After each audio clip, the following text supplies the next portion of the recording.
Hey, everybody. Welcome back to the Inter Xtra podcast. As always, I am here, one half of your co hosting duo, Sean. Today, however, we don't have Simi next to me. We do have one of the co hosts from the Interviews podcast. I would say probably the calmer, um, less bombastic co host of the Interviews podcast, Alessandro Raffa. How you doing, Alessandro? I'm good. I'm good. I think I might be the first Inter Extra guest that wore a blazer to their episode, so I'm gonna take a lot of confidence and pride in that. Yeah, you definitely are.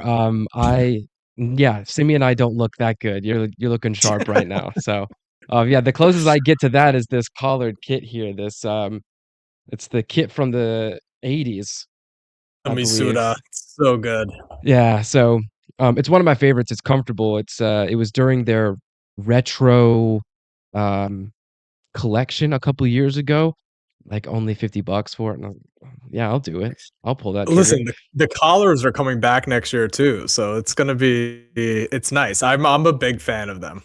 Yeah, we definitely we talked about the leaked kits last week, and yeah, they're going to be really nice. I'm hoping that those gold accents are true because it looks so good. It looks so good. Um, but yeah, anyway, we're gonna get into it.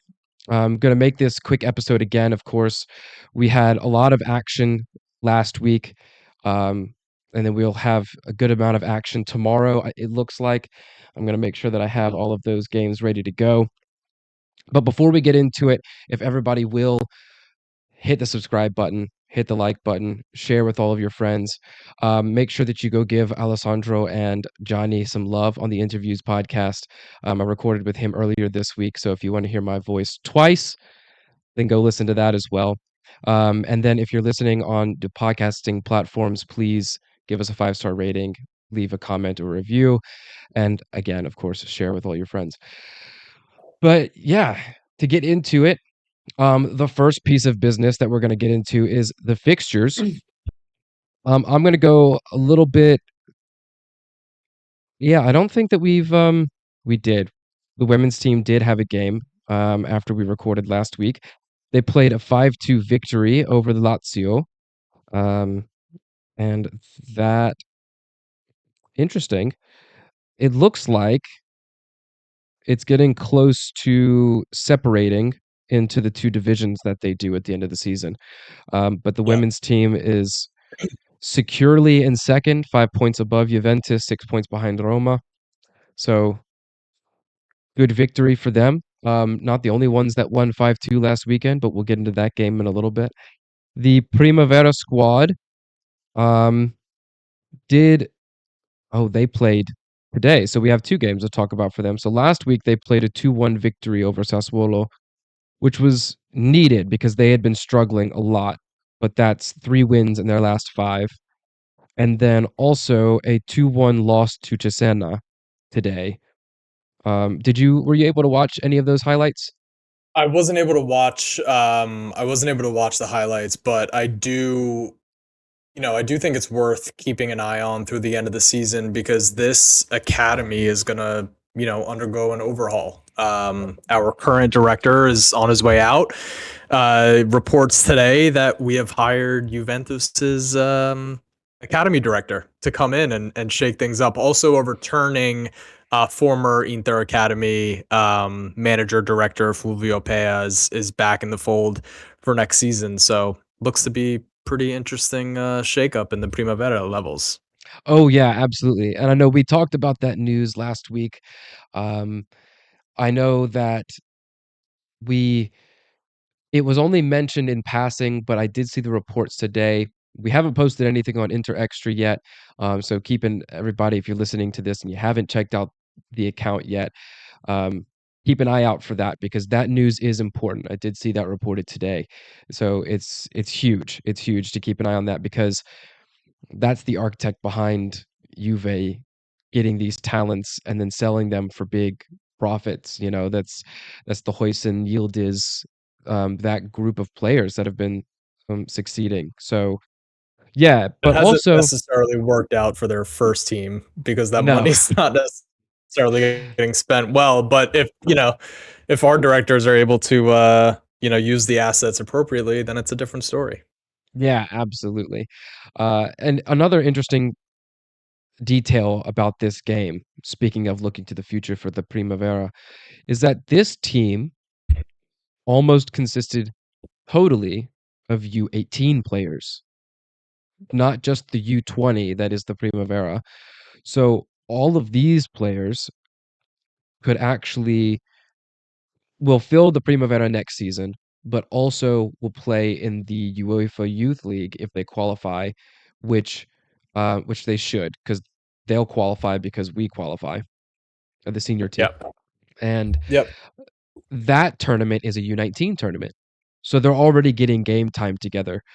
So yeah, something to just to look at for the rest of the season. They are an interesting group of players.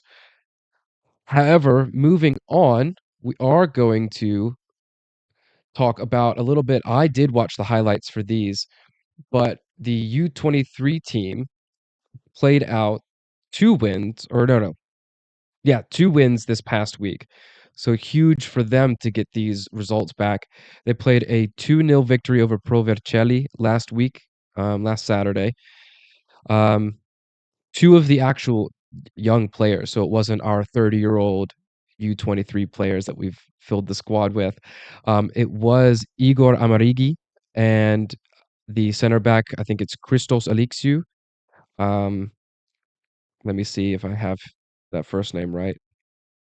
Yes. It is right. It Yeah. is right. And he's a player that I think Interisti are kind of sleeping on a bit because he's a center back that physically is not the prototype. He's not very tall.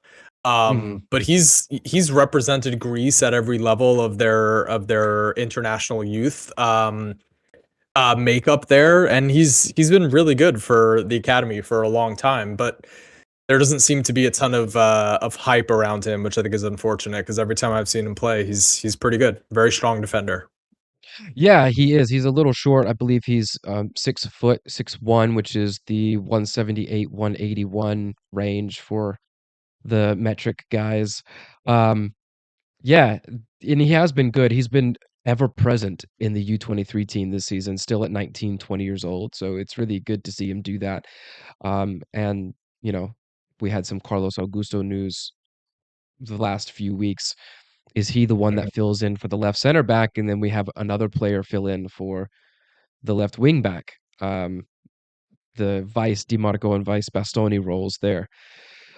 Those could both be in-house replacements, which isn't too bad. And then midweek, they played out a 2-1 victory over Trento. So this was a makeup game because during the international break, the Serie C keeps running. But the U23 teams in the divisions, Atalanta, Juve, and Inter, and Milan, all have to postpone because all of their players are on international break with their respective age groups.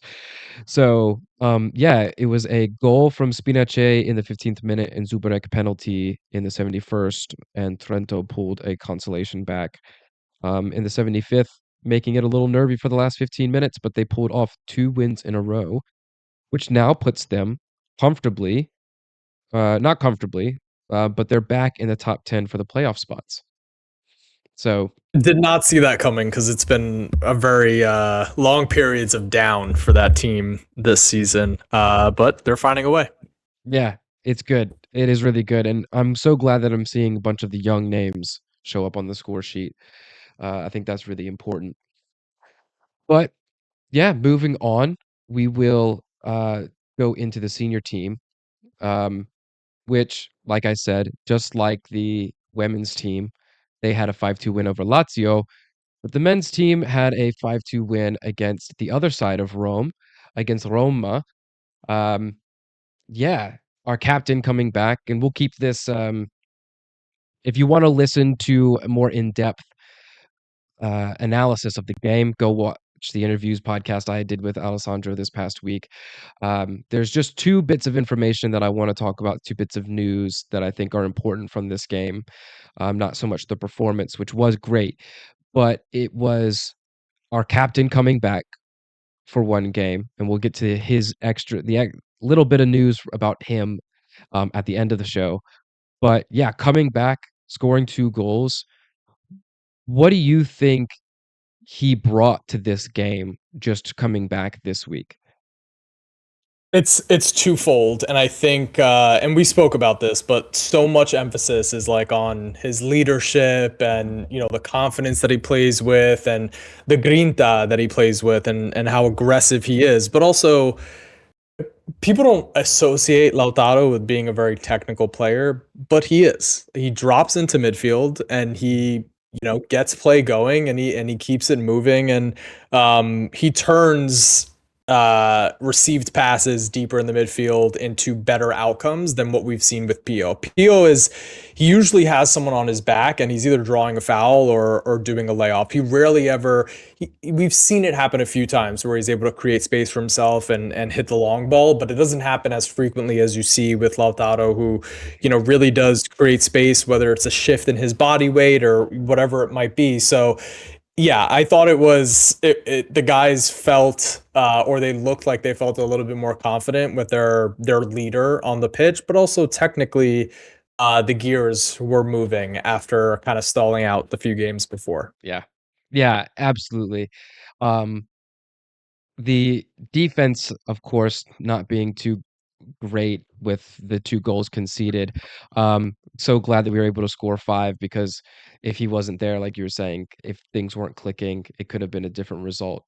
But regardless, the other bit, speaking of the defense, the other thing that I wanted to point out is if you haven't caught the game yet, if you haven't caught the highlights, I do urge you to go watch that, even though we do have a game tomorrow. But Alessandro Bastoni getting a standing ovation as he's walking off the pitch in the around the 70th minute of this game. What did what do you think that that will do for Bastoni in the coming weeks and in the news that's been surrounding him the past couple weeks that Simi and I have discussed? What do you think that that's going to do for him? And then, um, kind of what did the moment feel like for you when you were watching it? Well, for him, it's everything. Because frankly, an assist, nobody's gonna say Bastoni's back. Even with a goal, that's not enough appreciation of 70,000 Inter fans and picking him up after essentially he has been created as the villain in Italy, which we're going to get to the quotes from our young 20-year-olds, but he also mentioned something about what football fandom is like today, and the highs and the lows. And frankly, this has been a very trying season for Bastoni from the perspective of the criticism.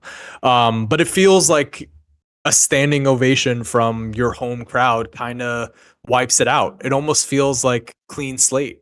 We don't need to be thinking about what happened earlier in the year against Juventus and this Fugazi apology that he never really had to give, but he gave it Mhm, because that's we always seem to take the high road, despite the fact that that never goes our way. And then the stuff with Italy, like as time passes, it just allows him to focus on the things that really matter, which is his football. Because at the end of the day, um, he's an incredibly quality player. He has moments where he's very easily included in the world class conversation. mhm, So that's just what he needs to do, and I think that standing ovation, allows him to do that from a mental standpoint. I'm sure he trained a little bit lighter this week mhm, after getting that. As far as what I felt, pride, just straight up pride, to be an Interista. Grateful that it was mhm. passed down to me from my family to be an Yeah, Interista, because you see the way some other fan bases of our rival clubs have even talked about how Interisti are bums essentially for applauding one of our guys and picking him up. And I couldn't have been more proud to be an Interista after seeing some of the garbage that's out there from other clubs. And I don't see us doing that stuff. We do go over the top with some things, but morally, I feel like it's a yeah. little bit cleaner on this side. Yeah, no, it was. I'm with you. I mean, I've got nothing else to add. It was really, really nice to see, and um, yeah, it was finally, and we saw some words from Kivu before the Roma match about this, but club defending its players and itself, which was really nice to see.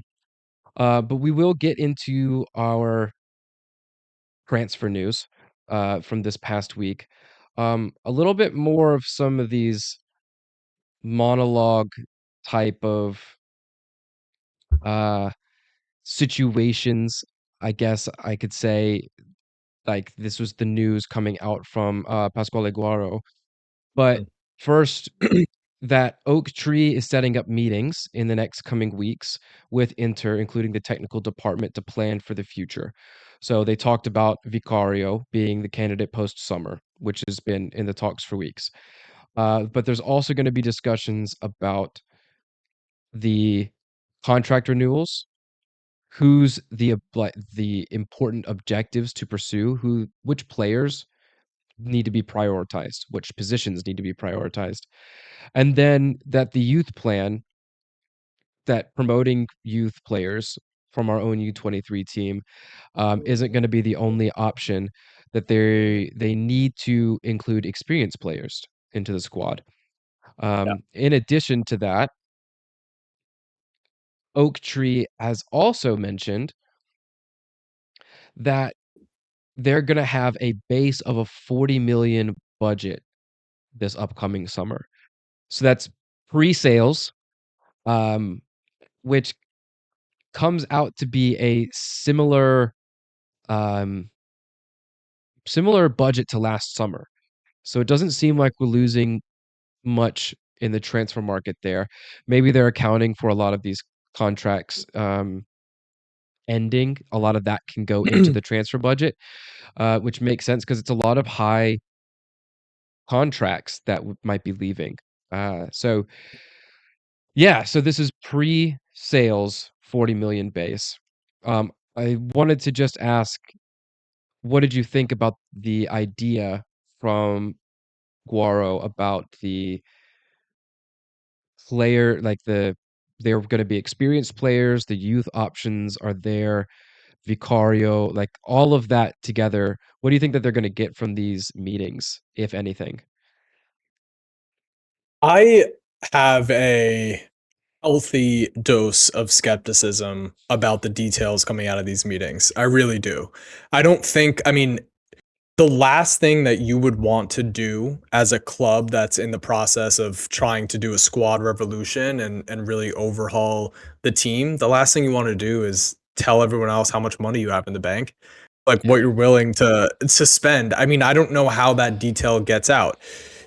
How I like who's incentivized to leak information like that.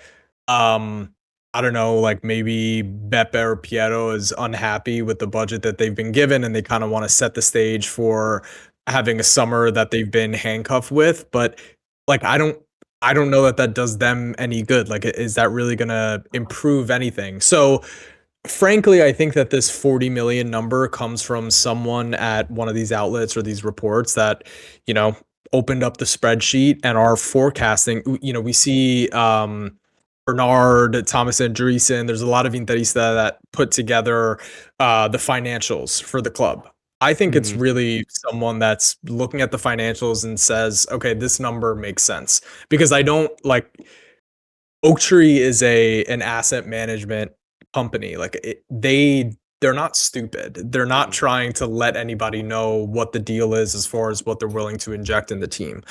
So that's the first thing. I'm pretty skeptical of that. The second, as far as like the plans are concerned, I don't know that they were having these discussions about Vicario. I think that that's also the journalist pointing to information that they know that they have, but I don't necessarily know that those conversations included him. And I'm also slightly worried about the plan to bring up some of the youth because the only youth currently in the system that I think can have impactful minutes next year is Kamate. I don't know that any of these other players. There were rumors that Carlos Augusto, on his way out, you would replace him with Matteo Cocchi. I'm not sure that he's ready for that. And that's how I feel about a lot of these players. I'm definitely a proponent of playing the youth. But Pio wasn't doing what he was doing at the Primavera last year. He was at Spezia and he was fighting in Serie B, which is obviously a level above Primavera. The only real player that I see making an impact because he made an impact already when he was on the pitch is Kamate. Yeah. So I'm interested to see how they're going to handle that and who they're going to bring up, because the fact of the matter is the objectives don't really change, and they'll never change for Inter, no matter what the transfer market looks like this summer. You know what the media is going to say. We are the only ones that have the obligation to win anything, and I'm not sure that any of these players that are currently in the academy are ready to step into that kind of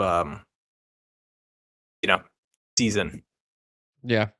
Yeah, I'm with you. I'm definitely skeptical of the budget, and then um I have a little bit more hope for the youth players. I think that we we make it a little bit more difficult for them to make the adjustment because they never get a chance. Um, Samuele Inacio today played for Dortmund. He made a Yeah, jump up from a U19 level to the senior level, and yeah, 1 or 2 moments it looked out of his depth, but, in 2 to 3 months, he's not gonna look out of his depth, you know? sure.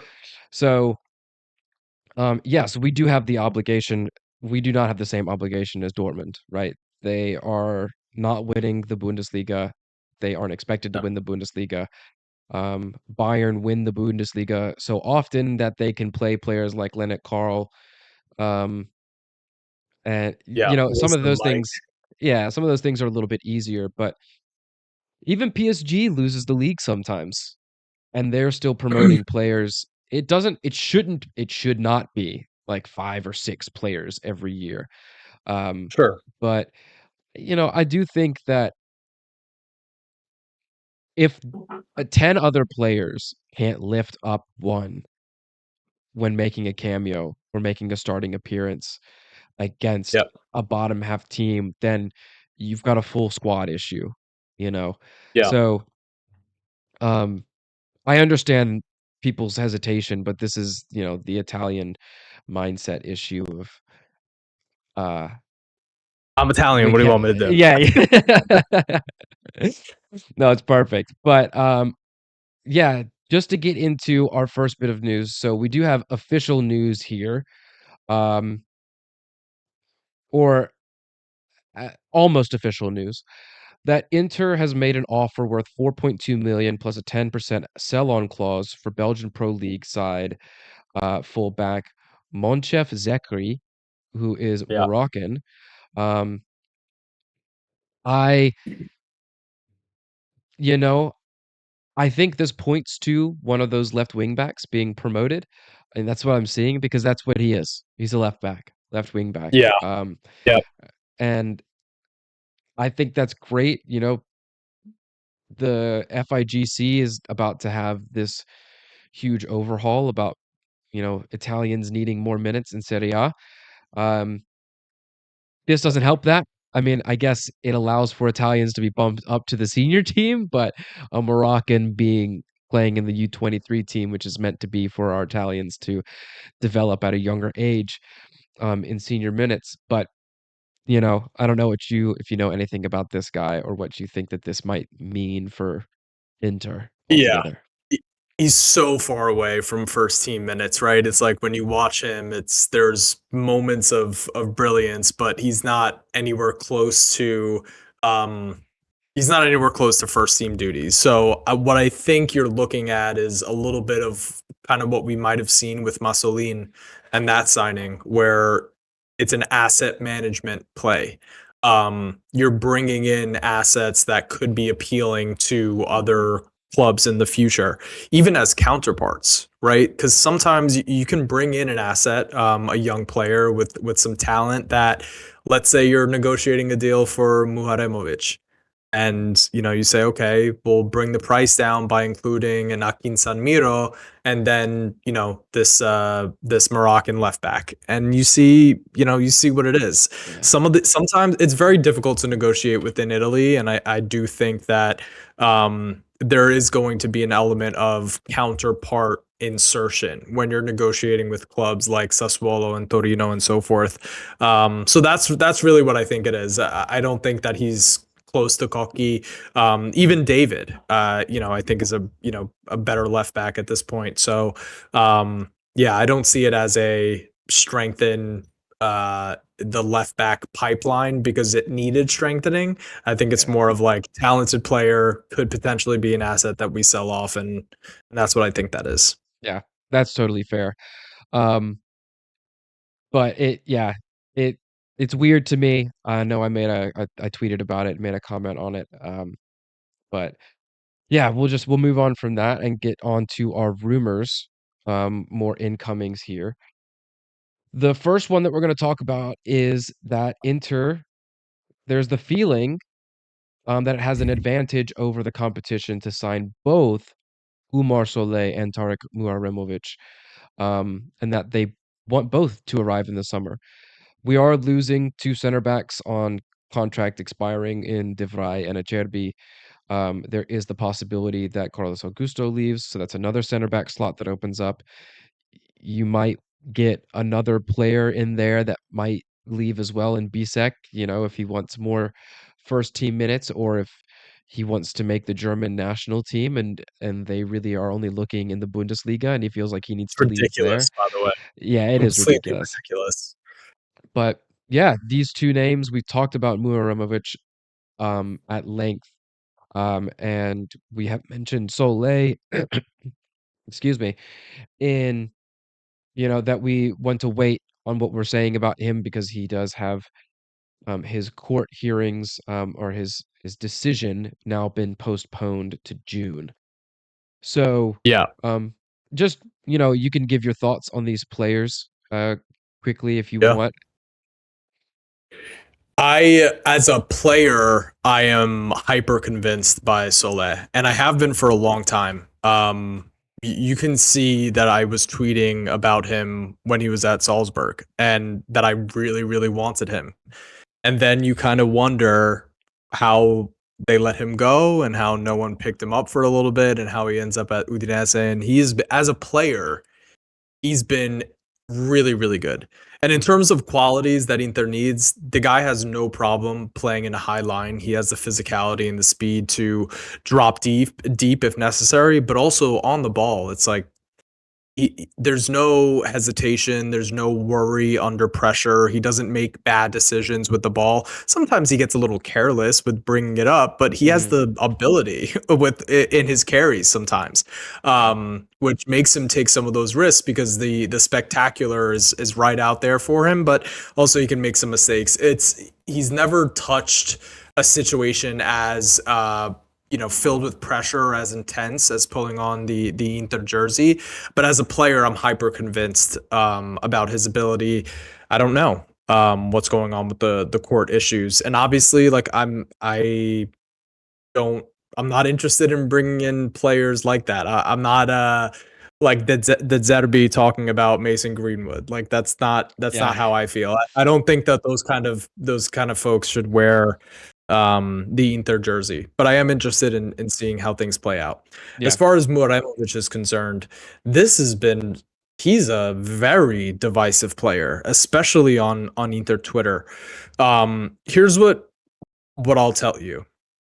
When I did the last 5 matches thread earlier this year on Muraimovic, I saw a player who, with the ball at his feet, as far as his passing range is concerned, it's very good. Like for Serie A level, he's automatically like one of the better center backs with his ball distribution. There were also moments defensively where he would kind of give up on plays a little Mhm. bit. Like you weren't seeing like and I know we mention this all the time on interviews, but like a Samuel or Lucio who would die to make sure that a ball didn't end up at the back of the net. You didn't see that from Muraimovic. So the question is like, is this a character flaw? Is this a player flaw? Or is this kind of the stuff that you see when you're playing center back at Sassuolo? I don't know. Like Thiago Gabriel Mhm. does play like that, but he also has some lapses in concentration as well. I I like him. I think like physical prototype is perfect. I feel really comfortable with him on the ball. And I also like the versatility because he can play in a two and he can also play in left center back in a three. So that is appealing to me. I'm going to continue to watch the tape on him. I don't think I'm as negative as some Interisti are on him that think he's like this bum, which I don't know came from a couple bad performances from Sassuolo, but that's going to happen for a team like that. But um, Yeah, you're gonna be yeah, exposed in a team like that at times. So, and it's also it that the nature of the way that Sassuolo play. They don't play like one of the small teams. Like Grosso has them set up to play expansive, like attacking football. That mhm. means that he's going to be on the back foot a lot. You know, so I got to watch more tape on Muramovic, but I'm definitely not as anti as some on Inter Twitter are. Yeah, well, um, yeah, I know that I've said that I don't think that he's ready yet. But it does look, and I believe it was Thomas or Simi might have tweeted this out today, but that Muraremovic is currently putting all other offers on hold because he wants to join Inter, which sometimes you have to want a player like that. If they want to come to you, they want to play for you. That's what you want in a transfer. Like you don't want to have to try and convince somebody to come to your club. And that was from the Fabrizio Romano camp. Um, Matteo Moretto tweeted that out. So that is, a huge vote of confidence for anybody, that are fans of his. I think it's a good sign of that getting over the line, even though that money will be going to Juve, which I despise. Um, A little bit of yeah. it. A little bit of it. Um, but next on the list, we're we've talked about the Stankovic name hundreds of times on this podcast now. I was screaming last summer about we made a mistake getting rid of Alexander Stankovic, but today, since it's almost understood that Alexander Stankovic is coming back from Brugge for the buyback clause, but his brother, Philip Stankovic, could be coming back in net as our Josep Martinez replacement as a backup in goal. What do you think about that? Yeah. Huge W if it goes through. Big time. The Stankovic brothers back at Yeah. Inter. It would be a big time win. Think about, I mean, on the on a footballing level, we've seen Alexander explode this year, right? Like he's ready to step in and play a few different roles in the midfield for Kivu.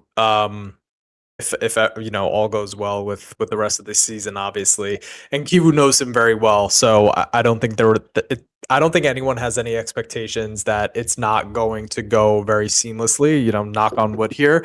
As far as Philip is concerned, he's a human highlight reel, huh? Like he makes some incredible saves, Oh which yeah. a lot of it seems to be like extremely good reflexes, which is something that we're not used to for the past however many months here.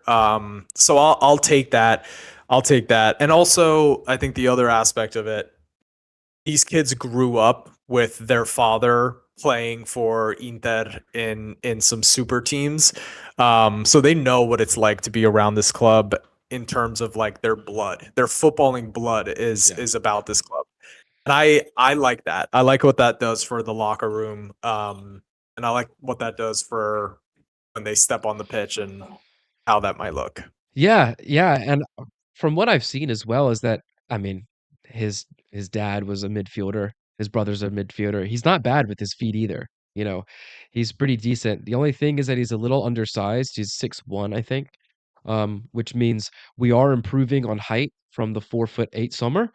Um, but, yeah, so that could be an option, which I think is great. And he has been helping, starting almost every single game, helping Venezia to a first place position in Serie B right now on their way back up to Serie A. So, same way that Pio made the step up, being the best striker in Serie B, Filip Stankovic might be the best goalkeeper in Serie B right now.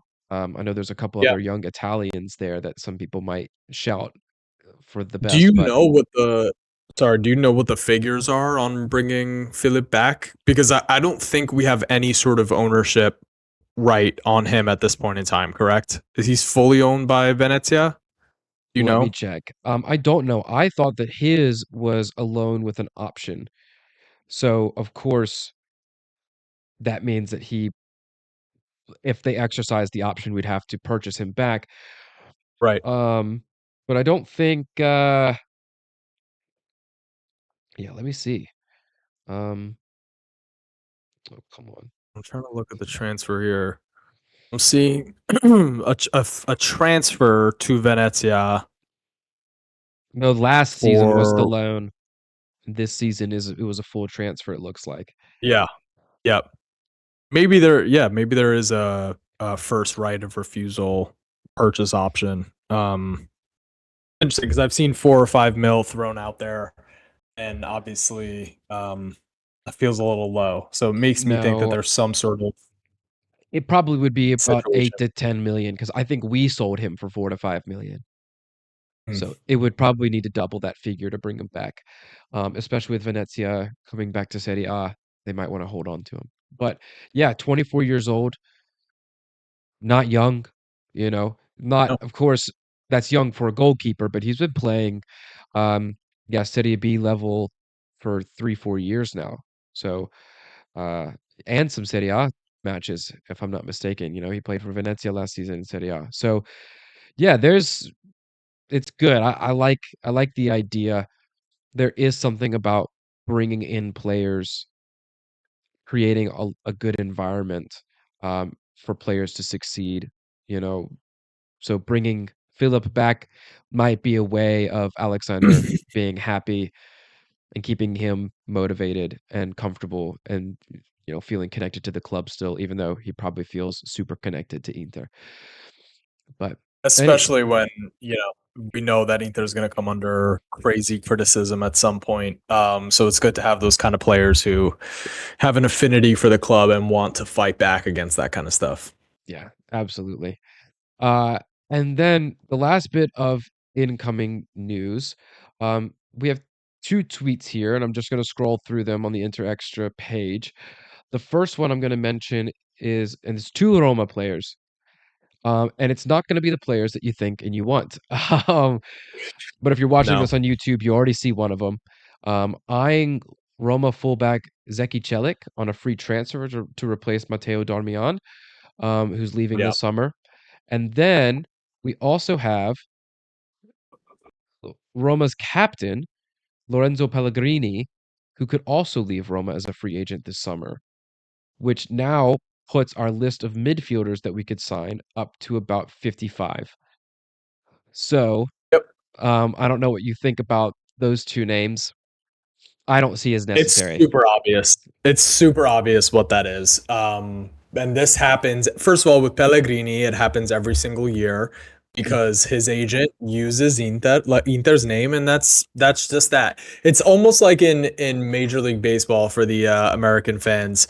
Um, or I guess international fans that maybe like American baseball, but either way, uh, clubs aren't allowed to say that they're not interested during the free agency period. So a lot of agents and stuff will throw out clubs' names, and they don't they know that nothing's going to come of it. I feel like that kind of stuff still happens with both Celik and Pellegrini, where I think agents are using Inter's name, and I think they know that Beppe or Piero, they're not necessarily the first thing you're going to ask to them in an interview if you're able to get them on the line is, oh, are you interested in Pellegrini or Celik? So nothing ever comes of it. You're not going to get a denial from Inter that you're not interested in them, so you just get to milk the Inter name as interest until something happens for your client. That's my feel, because I don't think Celik or Pellegrini make any sense for Inter in a sensibility perspective, but also, and I could be way off on this, and I was off on it when I made this statement during the Cancelo discussion. But I really do think Oaktree is interested in assets, and Pellegrini at his state of his footballing career is no longer an asset. And Celik is a declining asset if we're being honest. Like he's a decent player, but that's not the kind of asset you want to bring into the club, especially if you're trying to promote through the youth and whatever it is. So I don't think Inter has any interest in these players. Yeah. I just think they're being used, Yeah, I'm frankly. with you. I don't think that there's any interest, and like you said, um, if you're gonna be an asset of that age for both of them, you need to be a huge name, right? Yep. You need to bring in merchandising revenue instead of being able to be asset flipped revenue in a couple years Yep. or so. So, um, no, it's just more names. Just wanted to throw those out there real quick, before moving on to the only outgoing news that we have this week.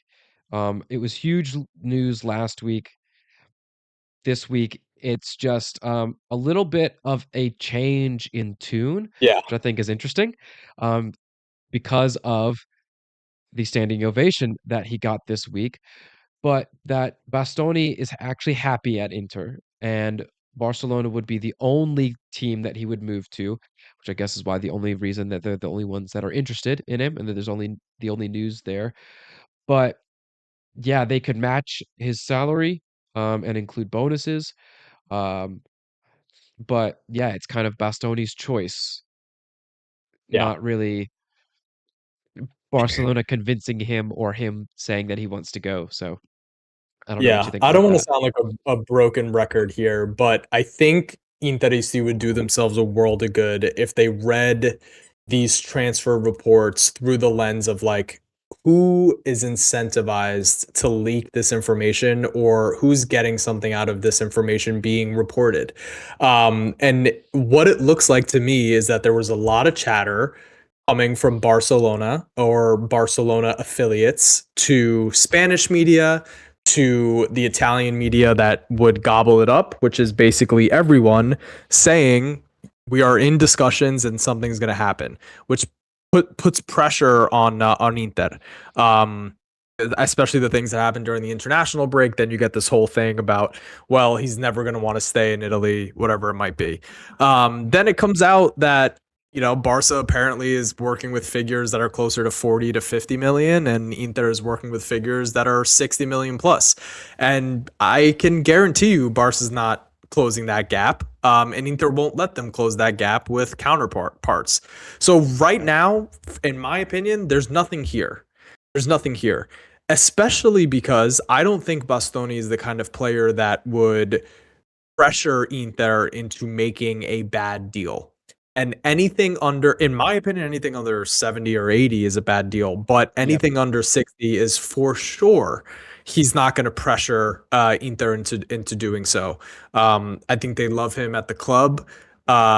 His talent level versus his wages are, it's a good deal for Inter, and there's no pressure here. So, what I'd say to Barcelona specifically is go sell some players before you start chatting to everyone that this is a done deal because you're farther away than you think. Yeah. Yeah, absolutely. Uh, it's it's been kind of annoying, but it's good to see, you know, and we've warned all of our listeners before, take all of this news with a grain of salt because they have to make money somehow.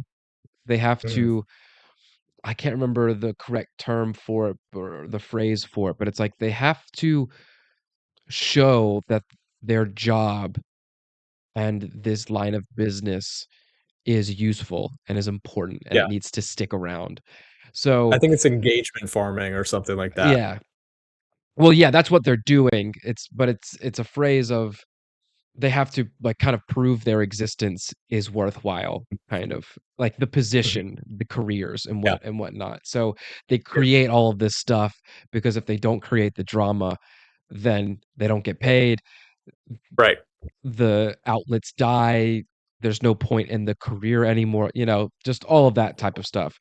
Um, but breaking news will always be a part of uh, the footballing world. But that And is so all. will the Twitter freakouts as well. Yes, yes, it will. But that's all we have for our transfer news. Gonna run through just a little bit of the extra news before we get into the match previews. Here, the first thing that we've got going here is, should Inter win the Scudetto, the contract renewal for Christian Kivu is on the cards. Do you think that that's warranted, or do you think uh, should go a little bit more into his second year before extending him again? No, it's it's completely warranted in my opinion. Um, Interisti won't let this truth uh, be pervasive, but it is true. He came into a effed. I don't know if we can curse on this podcast. He Yeah. came into a effed up situation at this club. Seriously, mentally messed up Mhm. across a number of different levels. You see what Lautaro is saying in the summer about people that don't want to be here. You don't know if there are still some of those players he might have been referring to that are currently on this team suffering devastating, brutal loss after year with the squad. Didn't get a chance at a real revolution. I mean, some of the players that we brought in to support our coach here were not the players that he was asking for, Yep. despite spending, week after week after week pursuing them to end up with nothing. So for me, there is an amazing, fantastic job being done by this coach, but Interisti won't let that be true and let that be the case. And I'm going to caveat what I'm saying with he has shown that he has a long way to go in terms of his tactical acumen. Some of the way that he goes about the media. I think it's gotten better because I think it's moved from the philosophical to the direct and to the stern and to the assertive, which I think is good for him. So I'm all in on continuing the project with him if barring something bad happening through the rest of this year here. But if things go the way that they have been going for Inter in terms of the season, I'm super down to continue with Christian, and I want him to be supported in the market. I want to know what this man is at the peak of his powers. Oh, yeah, I am intrigued about that. But there's a lot of Kivu quotes that we put on the Inter Xtra website. And y'all should go check those out. Of course, just search Kivu on uh on Inter Xtra on Twitter and you'll find it. But the one important one that I wanted to point out here um is his defense of the club, Mhm. right? And it was about the media as well, specifically. He said, I see, hear, and listen to things that don't align with my values in sport. The incident after Juventus created a media witch hunt, which I haven't seen before. But when it comes to Inter, it happens with the team, with the club, and the players. Where there are incidents against Inter, no one says anything. We accept external opinions, knowing that historically in Italy, those in first place are always the most disliked. But that doesn't mean we don't try to maintain a high level. We represent a great club with wonderful fans and those who go on international duty to try and give something important. It is not Inter players' fault. 5 of them were called up to Italy, and that's a source of pride for us. Matches can be won or lost, but we always give our best both for the national team and the club. Yeah. And this came um, after the Roma match, after the Italy disappointment, after some of the other players had some great moments at their international break. Um, it's a perfect quote, in my opinion. Yep. And um, that, in my opinion, that alone warrants extension because I haven't heard something like that since the Mourinho quotes that I read, because I didn't live through that, so I just read them, but we didn't Yep. get that from Spalletti. He would go on philosophical diatribes. Um, Conte complained about how the club never backed him. Inzaghi, ma io penso che, um, yeah, and that's it. But yeah, he did this in a way where he didn't insult Italy, he didn't make Yeah. Beppe mad, and he defended Inter, which Yeah. was perfect in my opinion. No lies detected in what he said, and the way that he said it was assertive. It was matter of fact. The idiots on Twitter from the other fan bases that want to say, "Oh, he's whining," whatever it is. It's like you're embarrassing because he didn't say a single word that was wrong. And I think it was the perfect encapsulation of how Interisti feel. But for us, it's going on Twitter and fighting with people. For him, it's in a press conference saying, "You guys are hypocritical," in the nicest, in an assertive but professional manner. He called out the hypocrites and the constant negativity. And I think that is a beacon for the squad to look at, because I think that they read the thing. They shouldn't for sure, but they read what's written. They understand that they're under constant pressure and attack from the media, and it's just good to tell things how it is. It just Yeah, is. And I appreciate that from him. yeah, Whereas I think earlier in the year, it was not that. It was a little bit too much Mr. Nice Guy, which I really liked in the beginning, and then um, it started to wear on, and I think he recognized that. yeah, yeah. Yeah, I agree with everything that you said, and I yeah have nothing else to add really. But that is the rest of our extra news there.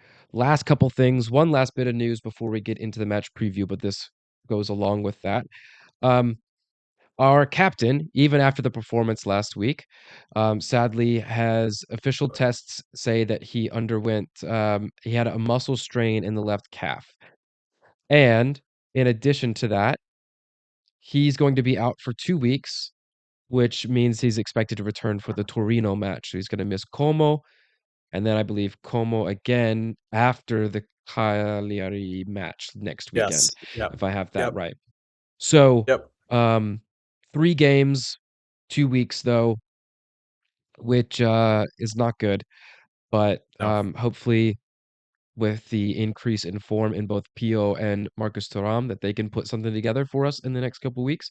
Um, all 3 of these games are winnable. So, they just have to put it on the pitch. But, yeah, I'm gonna quickly move into the match previews just to wrap up. The women's team doesn't have any games this week. The Primavera squad played Congrats. today, so, I will leave the next preview for the next episode, and then, if we're recording this on Saturday evening, if you're listening to this Sunday morning, then you will know that both the, the senior team and the U23 team play, tomorrow. U23 plays Arzignano, oh, man, Hold on. Arzignano. Um, Hold on. I'll pull it up. and that's tomorrow at 1:30 Central Time in the US, which is an 8:30 PM time, Central European Time, and 15 minutes later, Inter plays Como at 8:45 Central European Time. Yeah. So, um, yeah, both of those games will be happening today as this is posted, and then, no midweek games for either of them, which we did miss last time, but yeah, it's good. I don't know what you think. Simi and I never really do um, predictions on the pod. A preview. Yeah. Yeah, but Yeah, we don't either. We don't either. I think the only real thing that is on my mind going into this game. I'm less so thinking about the other results around us. Obviously, Napoli has the ability to make things very interesting.